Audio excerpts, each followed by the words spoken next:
우리를 도우시는 성령 하나님.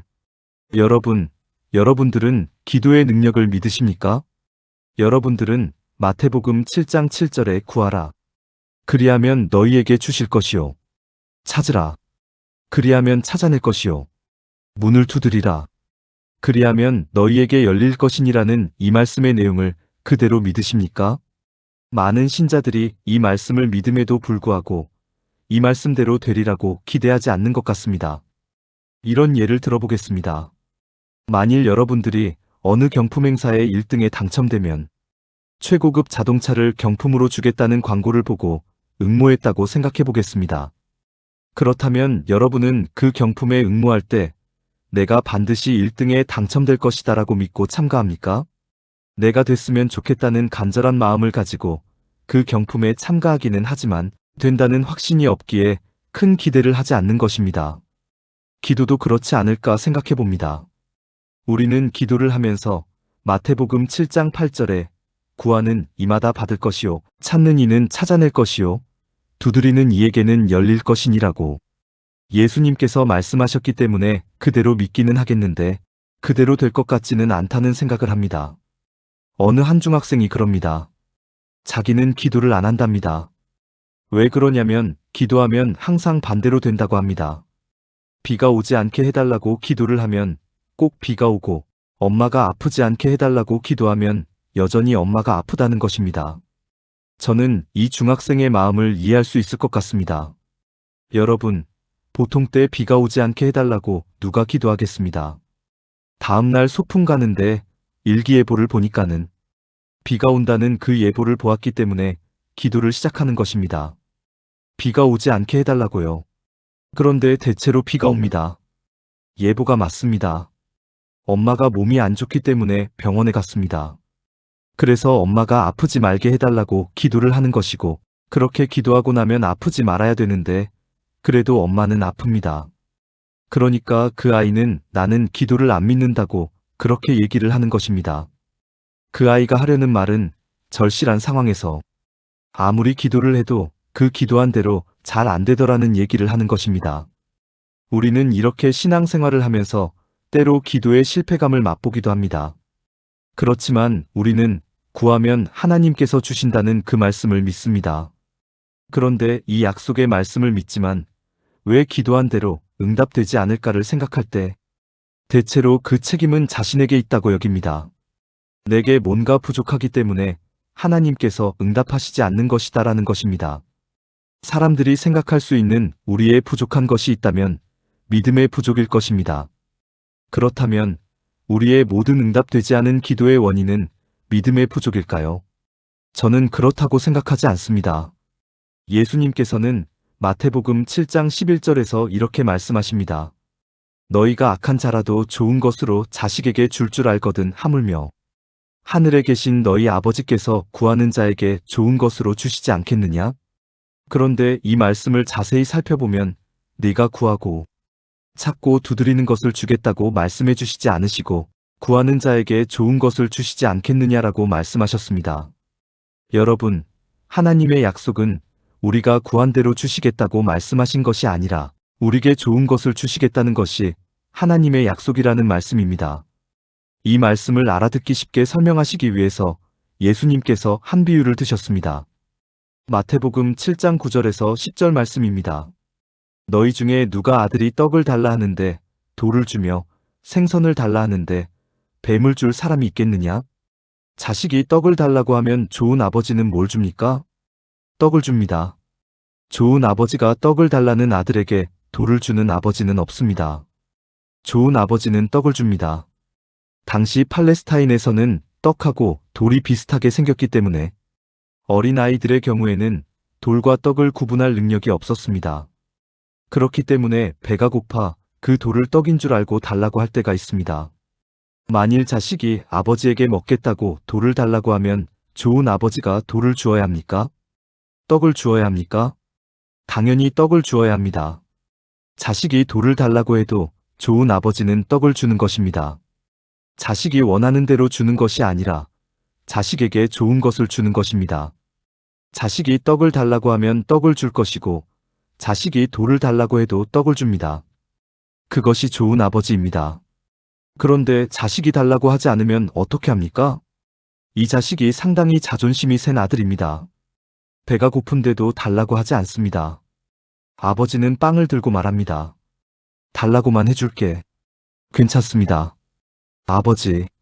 아, 달라고 하라니까. 그럼 내가 준다니까. 됐었어. 괜찮습니다. 끝까지 달라고 안 합니다. 그리고 결국은 굶어 죽습니다. 그렇게 죽어가고 있는 아들을 보면서 달라고 했으면 줬을 텐데. 아녀서 고집도 세네. 좋은 아버지입니까? 여러분, 하나님이 그런 분이실까요? 하나님께서는 좋은 것인 줄 알면서도 구하지 않기 때문에 안 주실까요? 여러분이 기도하지 않으면 하나님께서 안 주십니까? 그러면 여러분들께 묻겠습니다. 여러분들이 지금 현재 누리고 있는 그 모든 것들이 다 기도응답이라고 그렇게 말씀드릴 수 있습니까? 저는 그렇게 말 못합니다. 저는 지금 누리고 있는 것들 중에 정말 많은 것들이 저는 생각조차 하지 못하고 기도조차 하지 못했던 것들이 훨씬 더 많습니다. 기도하지 않았음에도 불구하고 하나님께서 주신 것들이 많다는 말입니다. 이것이 바로 하나님의 은혜입니다. 올해에도 하나님께서는 내가 구하지 않은 많은 것들을 주셨습니다. 이것이 우리가 하나님께 항상 범사에 감사해야 할 이유입니다. 하지만 하나님께서 다 알아서 해주시니까 나는 기도를 하지 않아도 된다. 내 필요한 것은 누구보다도 하나님께서 다 아시니까 구하지 않아도 된다라고 말할 수 있습니까? 아닙니다. 여러분, 같은 내용을 말씀하고 있는 누가복음 11장 13절에서 예수님께서는 이렇게 말씀하십니다. 너희가 악할지라도 좋은 것을 자식에게 줄 줄 알거든 하물며 너희 천부께서 구하는 자에게 성령을 주시지 않겠느냐 하시니라. 마태복음 7장 11절에 구하는 자에게 주시는 좋은 것이 누가복음 11장 13절에서는 성령이라고 말씀하십니다. 이것을 종합하면 무슨 뜻입니까? 구하는 자에게 하나님께서는 반드시 구한 대로 주시는 것이 아니라 좋은 것을 주시는데 바로 성령을 우리에게 주시기 원하신다는 말씀입니다. 그렇다면 여러분은 성령을 받으셨습니까? 창세기 2장 7절 말씀을 보면 사람이 어떻게 시작되었는지 나오는데 이렇게 나옵니다. 여호와 하나님이 땅의 흙으로 사람을 지으시고 생기를 그 코에 불어넣으시니 사람이 생명이 되니라. 사람이 시작될 때 무슨 일이 있었습니까? 하나님이 그 코에 후하고 바람을 넣으셨습니다. 사람의 시작입니다. 그런데 성경에는 이와 비슷한 일이 몇 차례 반복됩니다. 또 들어보십시오. 제자들이 사역을 시작할 때 요한복음 20장 21절부터 22절에 예수께서 또 이르시되 너희에게 평강이 있을지어다. 아버지께서 나를 보내신 것 같이 나도 너희를 보내노라. 이 말씀을 하시고 그들을 향하사후 숨을 내쉬며 이르시되 성령을 받으라고 하셨습니다. 신기합니다. 사람이 시작될 때도 후 바람을 불고 그 다음에 사역을 시작할 때도 후 바람을 불었습니다. 또 사도행전 2장 2절에 보면 호련히 하늘로부터 급하고 강한 바람 같은 소리가 있어 그들이 앉은 온 집에 가득하며라고 했습니다. 이것은 교회의 시작입니다. 교회가 시작될 때에도 똑같은 증상이 뭐냐면 하늘에서 급한 바람이 후 불었습니다. 사람의 시작, 사역의 시작, 교회의 시작의 공통점이 뭡니까? 하나님의 바람이 있었습니다. 참된 사람으로 살기 위해서는 신의 바람이 내 안에 들어와야 되고 하나님께서 원하시는 그런 교회를 시작하려면 급하고 강한 성령의 바람이 우리 안에 들어와야 된다고 합니다. 이것이 바로 성경이 우리에게 하는 얘기입니다. 하나님의 호흡, 성령의 바람이 내 안에 들어와야 된다고 얘기합니다. 그리고 성경은 성령, 즉 하나님의 영을 어떻게 묘사하고 있습니까? 창세기 1장 2절에 보면 하나님의 영은 수면 위에 운행하시니라라고 말씀합니다. 수면 위에 운행하시니라. 성령이라는 그 바람, 그 하나님의 영은 수면, 즉 물속에 잠기지 않으시고 수면 위를 운행하십니다. 여러분, 베드로가 물 위를 걸어간 사건을 잘 아실 겁니다. 갈릴리 바다 위를 베드로가 걸어갑니다. 영적으로 해석하면 갈릴리 바다는 세상을 상징합니다. 주님을 바라보고 믿음으로 말씀을 의지하며 걸으면 세상 위를 걸어갑니다. 세상 속에서 살지만 세상이 내게 들어오지 못합니다. 세상이라는 바다의 수면 위를 걷는 것입니다. 그런데 문제가 생겼습니다. 마태복음 14장 29절부터 30절 말씀입니다. 오라 하시니 베드로가 배에서 내려 물 위로 걸어서 예수께로 가되 바람을 보고 무서워 빠져가는지라. 베드로가 예수님에게서 시선을 떼고 바다를 바라본 순간 베드로가 어디로 빠져갑니까? 바닷물 속으로 들어갑니다. 바다는 세상을 상징한다고 했습니다. 여러분, 한번 묻겠습니다. 어느 폭풍이 치는 바닷가에 아주 크고 거친 파도가 해안을 집어삼킬 듯이 몰려오고 있습니다. 이때 누군가 축구공 하나를 뻥 차서 그 속에 집어넣었다고 생각해 보겠습니다. 과연 파도는 이 공을 깊은 바닷속으로 잠기게 할 수 있었을까요? 네, 그럴 수 없습니다. 그 파도 치는 수면 위를 떠다닐 것입니다. 그러면 이 축구공이 물 위를 둥둥 떠 있는 이유가 뭡니까? 바람이 그 공 안에 있기 때문입니다. 여러분, 이 축구공은 뭐 대단한 것이 아닙니다. 약합니다. 그런데 그 안에 바람이 있으니까 아무리 큰 파도가 와서 바닷속으로 집어넣으려 해도 둥둥 떠 있습니다. 왜요? 자기 실력입니까? 아닙니다. 바람만 있으면 됩니다. 여러분, 참된 하나님의 사람으로 살아가기 원하십니까? 그러면 하나님의 성령의 바람이 내 안에 가득 채워져야 합니다. 채워지면 어떤 일이 벌어질까요?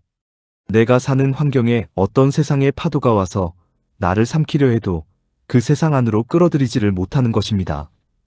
베드로가 수면 위를 걸었던 것처럼 성령의 바람으로 가득 채워져 있는 사람은 세상의 수면 위를 걷는 것입니다. 세상에 빠지지 않습니다. 그러나 세상이 엄습해옵니다. 끌어당기려 합니다. 하지만 물질로, 자식의 문제로, 남편과 아내의 문제로, 사업의 문제로 끊임없이 태풍이 와도 그 안에 하나님의 영인 하나님의 바람이 충만하면 세상에 들어가지 않습니다. 그러므로 진정 우리는 누구의 도움이 필요합니까? 성령이 내 안에 가득할 때 참된 사람이 되고 참된 사역이 되고 그때 참된 교회가 시작되는 것을 믿으시기 바랍니다. 여러분의 소망은 무엇입니까? 사회에서의 지위 향상, 사업 성공, 건강입니까? 다 좋습니다. 그러나 이런 모든 것들은 다 육신에 속한 것입니다. 사실 잠시 있다가 없어지는 것입니다. 물론 필요합니다. 그러나 우리는 무엇보다 먼저 하나님의 나라와 의를 더욱 소망해야 합니다. 하나님을 향해서 더 목말라 해야 합니다. 하나님을 더욱더 사랑해야 합니다. 더 믿음이 자라고, 더 성령 충만하고, 더 신앙의 모습이 성숙하기를 소망해야 합니다. 더 영적인 은혜와 은사들을 사모해야 합니다. 세상의 바람을 잡으려 하지 마십시오. 솔로몬은 이렇게 말합니다. 전도서 1장 14절 말씀입니다. 내가 해 아래에서 행하는 모든 일을 보았노라. 보라, 모두 다 헛되어 바람을 잡으려는 것이로다. 여러분, 손으로 바람을 잡을 수 있습니까? 어떤 사람은 세상을 자식 키우는 재미로 삽니다. 공부를 잘해서 너무 예쁘다고 합니다. 그래서 그나마 숨을 쉰다고 합니다. 그러나 자식이 주는 바람을 마음에 가득히 채우고 사는 사람은 영적으로 질식해버립니다. 왜요? 그 자식이 언젠가 속 썩일 때 그대로 추락하는 것입니다. 그 바람은 영원하지 않습니다. 남편이나 아내가 주는 행복으로 인해 사는 것 감사하죠. 그러나 남편 아내라는 그 호흡으로 여러분 안에 가득 채워버리면 나중에 그 배우자로 인해 실망과 상처들이 오면 바로 추락해버립니다. 그런데 성령의 바람으로 채우면, 하나님으로 가득히 채우면 이것은 다른 얘기입니다. 자, 그러면 한번 생각해 보십시오.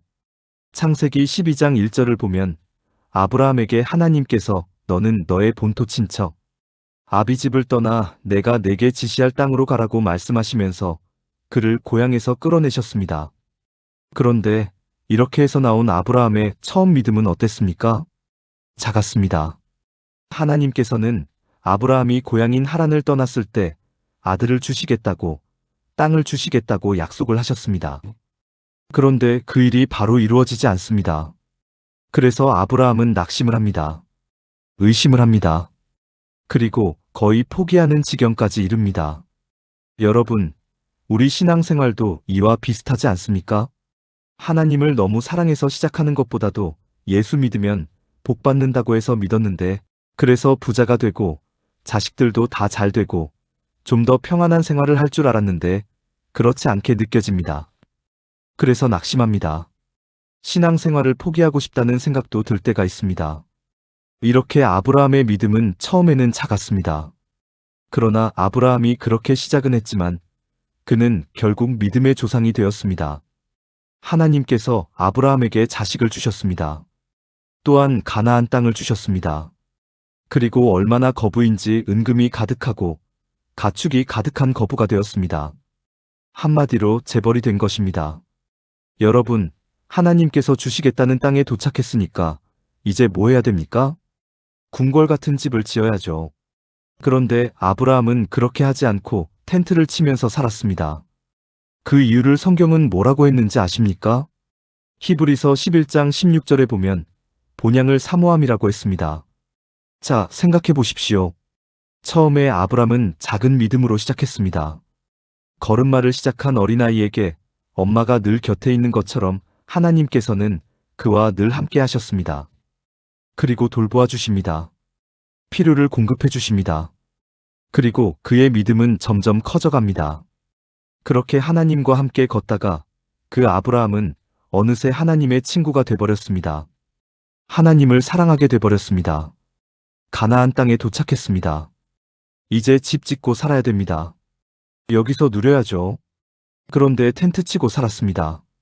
자기 본향은 이 땅이 아니라 천국이라는 것을 알았기 때문입니다.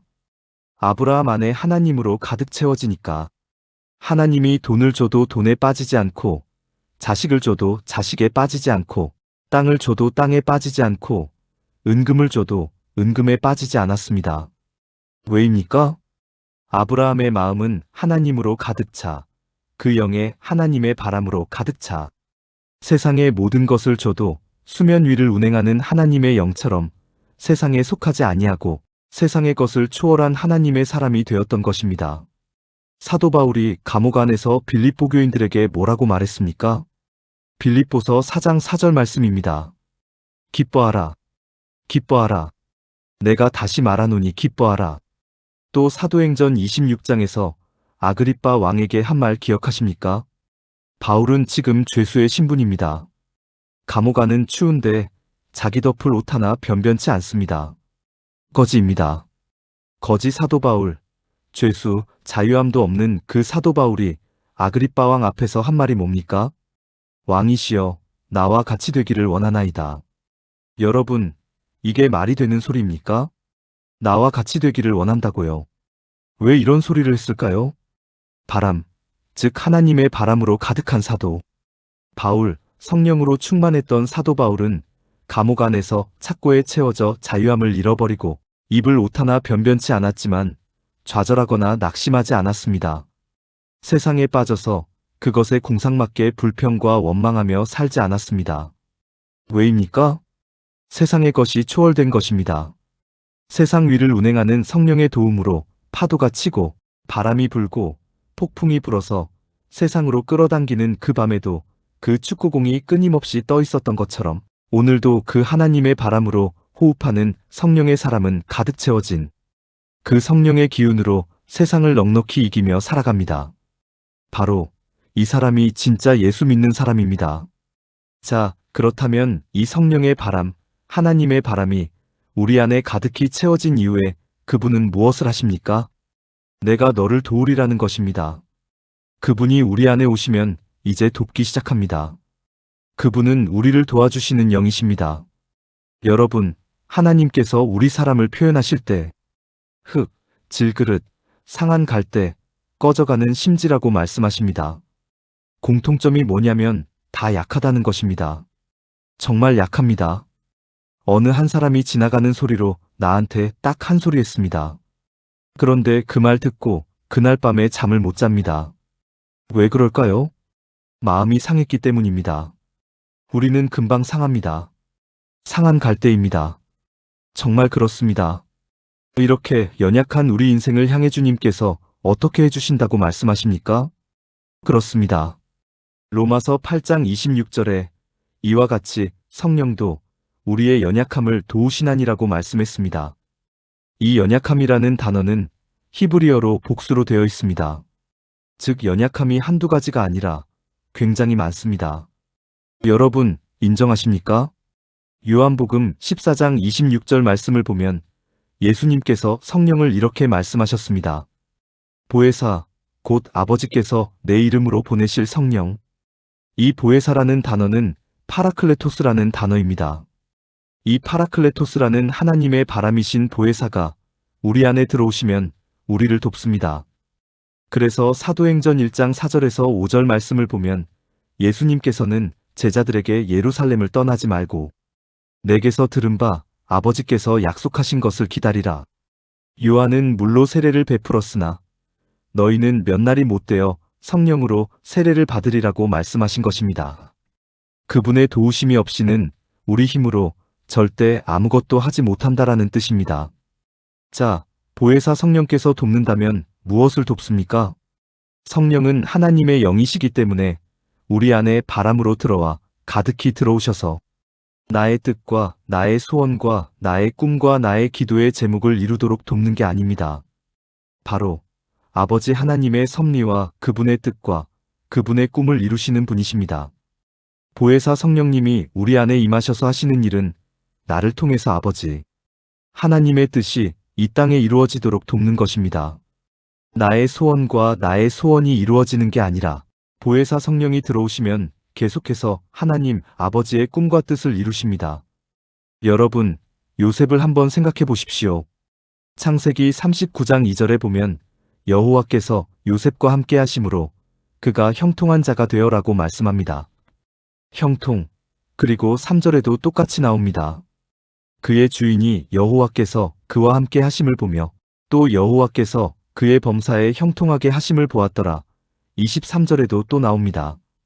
간수장은 그의 손에 맡긴 것을 무엇이든지 살펴보지 아니하였으니 이는 여호와께서 요셉과 함께 하심이라.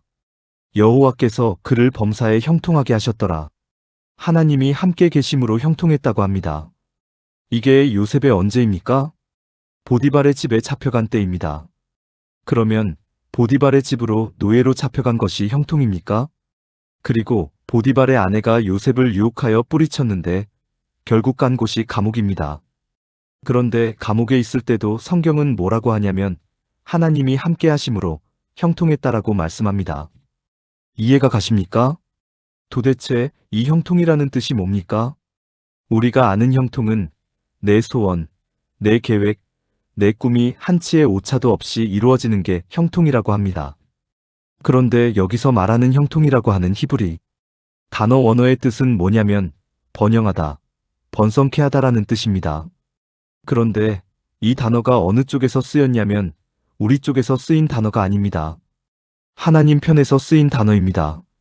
하나님이 보실 때 하나님의 나라가 하나님 편에서 번영이 있고 번성이 있는 것입니다.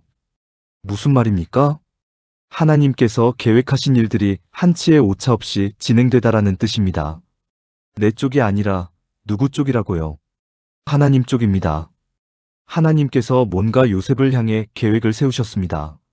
하나님의 뜻이 있었습니다. 그런데 보혜사 성령 하나님이 그와 함께 계신답니다. 그런데 요셉은 꿈은 노예에서 빨리 빠져나가 집으로 돌아가고 싶은 것인데 기도해도 응답이 안 되는 것입니다. 그러면서 성경은 뭐라고 합니까? 요셉이 형통했다라고 합니다. 이게 무슨 형통입니까? 노예된 게 형통입니까? 감옥 간 게 형통입니까? 하지만 하나님 편에서 봤을 때는 당신이 세우신 계획이 한치의 오차 없이 진행되고 있습니다. 요셉은 애굽으로 가야 합니다. 왜요? 기근이 오고 나면 이스라엘 백성들은 전부 다 전멸하게 됩니다. 하나님께서 이스라엘을 살리려고 계획을 세웠습니다. 하나님께서는 그를 국무총리로 세우려고 결정을 하셨습니다. 그것도 다른 나라인 애굽에. 그러면 애굽에 가야 됩니다. 애굽에 가야 되는데 형들이 팔아줍니다. 형들에 의해 종으로 팔렸지만 하나님이 함께 계신 것입니다. 요셉은 지금 형통하고 있습니다. 요셉 편에서는 아니지만 하나님 편에서는 형통입니다. 보디발의 집에서 10년 동안 살림을 합니다. 그가 총리로서 숙련되어야 하는 게 뭡니까? 재정입니다. 그런데 이 재정 문제를 어디서 훈련을 받느냐면 10년 동안 보디발의 집에서 총무의 일을 하면서 돈 관리를 배웁니다. 하나님이 보실 때 이제는 됐습니다. 딱 끝나니까 한 여자를 보냅니다. 그리고 그 여자의 육정을 하나님께서 사용하십니다. 보디발 아내의 모함으로 억울하게 왕궁에 있는 감옥에 들어가게 됩니다. 그것도 성경은 뭐라고 합니까? 하나님이 함께 하셔서 형통했다고 합니다. 하나님 나라의 편에서 봤을 때는 또 하나의 하나님의 뜻이 이루어진 것입니다. 왕궁에 왕의 죄수들이 모인 감옥으로 보내는 것이 하나님의 두 번째 코스였던 것입니다. 그래서 하나님께서 요셉을 거기로 보냅니다. 그것도 간강미수범으로. 여러분, 하나님의 사람들은 오해도 많이 받습니다. 괜찮습니다. 하나님의 말씀을 붙들고 가면 하나님께서 반드시 해결하십니다. 여러분, 요셉이 왕의 죄수들이 모여있는 감옥에 가서 2년 동안 뭘 배웁니까? 왕의 죄수들이 그곳에서 무슨 얘기를 합니까? 정치 얘기를 합니다. 군사 얘기를 합니다. 사회와 문화의 전반적인 얘기를 합니다. 주변 나라의 정세를 얘기를 합니다. 뿐만 아니라 왕실 안의 인간관계를 거기서 다 배웁니다. 2년 정도를 거기서 배웁니다. 그런데 여러분, 거꾸로 한번 생각해 보십시오. 13년 동안 요셉 편에서 말입니다. 얼마나 인복이 없는 사람인지 보십시오. 어머니가 태어나자마자 동생 낳고 죽어버립니다. 인복 없는 사람입니다. 뿐만 아닙니다. 형들이 동생을 갖다가 세상의 노예로 팔아버렸습니다.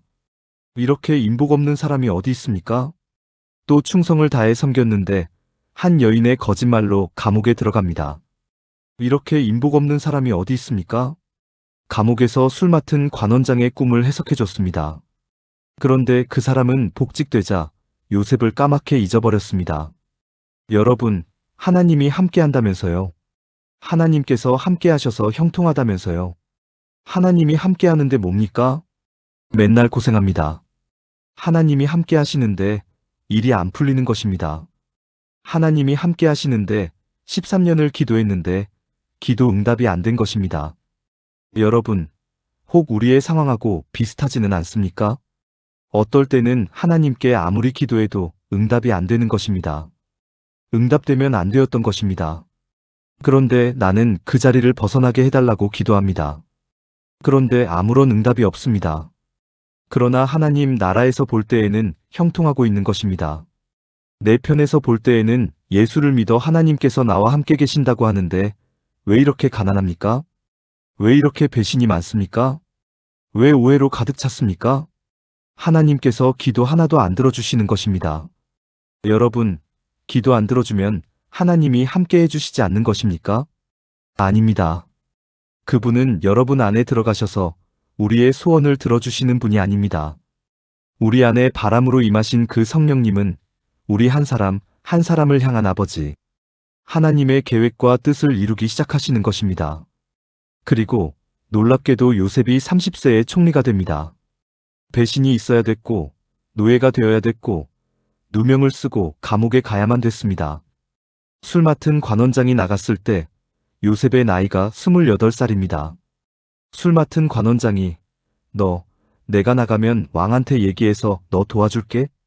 이렇게 얘기를 했을 것입니다. 그런데 나갔지만 잃어버렸습니다. 2년 동안. 2년 후에 갑자가 바로 왕이 꿈을 꾸게 됩니다. 그때 술 맡은 관원장이 딱 생각이 났습니다. 그때 요셉의 나이가 30세입니다. 그런데 여러분, 애굽의 정치에 등용하는 최소의 나이는 30세입니다. 28살 때 만약에 술 맡은 관원장이 왕한테 가서 이 얘기를 해서 풀어주면 요셉은 어디로 갑니까? 집으로 돌아갈 수는 있어도 하나님의 계획은 이루어지지 않습니다. 총리가 되어야 하는 계획은 무산이 돼버립니다. 하나님, 왜 이렇게 도와준다고 한 사람이 도와주지 않습니까? 아니요. 도움받으면 안 됩니다. 시간이 아직 안 됐습니다. 30세가 되어야 국무총리가 되는 것입니다. 그 시간까지 하나님이 기다리셨습니다. 이게 형통이라는 것입니다. 내 기도가 이루어지지 않는 인연이 걸렸습니다. 내 뜻이 이루어지지 않아요. 내 소원이 하나도 이루어지지 않습니다. 그래서 하나님께 뭐라고 하냐면, 하나님, 나와 함께 계신다면서요. 하나님, 나를 도와주신다면서요. 그런데 왜 나의 인생은 이렇습니까? 라는 것입니다. 이렇게 살아야 하는 이유가 뭐냐 하면, 하나님께서 30살이 되어야 애굽의 정치에 등용하는 최소의 연령이 되기 때문이었습니다. 여러분, 보혜사 성령님이 여러분 안에 들어가 하나님의 바람으로 가득히 채워질 때 수면이라는 세상 위를 운행하시는 그분과 함께 세상 위를 떠 있습니다. 세상에 삼키지 않고 매이지 않는 사람이 되어 내 소원과 내 뜻이 아닌 아버지 하나님 뜻과 소원을 이루어드리는 사람이 되기 시작합니다. 그런데 그게 요셉에게는 뭡니까? 13년 동안 우는 시간이고 고통의 시간입니다. 여러분, 우리 각자의 현재 환경은 다 다릅니다. 하나님께서 은혜로 여기까지 인도해 주셨습니다. 그런데 아직도 왜 이렇게 힘든지, 왜 이렇게 일은 풀리지 않는지, 하나님, 왜 나는 이렇게 이 시간을 보내야 합니까? 우리가 수없이 하나님께 기도를 합니다. 그때마다 좌절이 오고, 낙심이 오고, 포기하고 싶고, 그만하고 싶습니다. 그런데 아니라는 것입니다. 그 시간이 지금 하나님께서 당신이 세우신 아버지 하나님의 계획을 이루기 위해 보혜사 성령님이 여러분 안에서 한치의 오차 없이 형통하게 여러분과 함께 인도하고 있는 걸음임을 믿으시기 바랍니다. 여러분, 하나님의 사람들의 공통점을 보십시오. 다 고난 속에 있었습니다. 모세는 40년이었습니다. 전부 고난 속에 들어갔습니다. 다윗은 13년입니다. 요셉 13년입니다. 이 긴 시간 동안 당신의 뜻을 이루어 가십니다. 다윗이 13년 동안 광야 생활을 안 했다면 저 시편은 안 나왔습니다. 그 영성은 고난 속에서 나온 것입니다. 여러분, 나는 왜 이렇게 힘들고 어려운가? 하나님이 나와 함께 하시지 않는 것은 아닌가라고 생각하십니까? 아닙니다. 지금 여러분들 안에 보혜사 성령의 바람으로 채우십니다. 가득 차게 되면 그분은 여러분의 삶 가운데 반드시 아버지 하나님의 뜻을 이루시는 것을 믿으시기 바랍니다. 기도하겠습니다. 사랑과 은혜가 풍성하신 하나님 아버지, 오늘 말씀을 통해 우리 안에 성령의 바람이 필요함을 깨닫게 하시니 감사합니다. 세상을 살아가며 수많은 걱정과 두려움, 염려와 시험의 파도 속에 흔들릴 때가 많았지만 그 순간에도 우리를 떠나지 않으시고 보혜사 성령으로 함께 하심을 믿습니다. 하나님, 우리는 너무나 연약한 존재입니다. 작은 말 한마디에도 상처받고 작은 문제 앞에서도 쉽게 낙심하며 기도한 대로 응답되지 않을 때에는 하나님이 정말 나와 함께 하시는지 의심하기도 했습니다. 그러나 오늘 깨닫습니다. 하나님은 우리의 뜻대로만 일하시는 분이 아니라 우리에게 가장 좋은 것을 주시며 무엇보다 성령으로 우리를 채우기 원하시는 아버지이심을 믿습니다. 주님, 내 욕심과 내 계획보다 하나님의 뜻을 먼저 구하게 하옵소서. 잠시 있다 사라질 세상의 것들에 마음 빼앗기지 않게 하시고 돈과 성공과 사람과 환경이 아니라 오직 하나님으로 만족하는 인생 되게 하옵소서.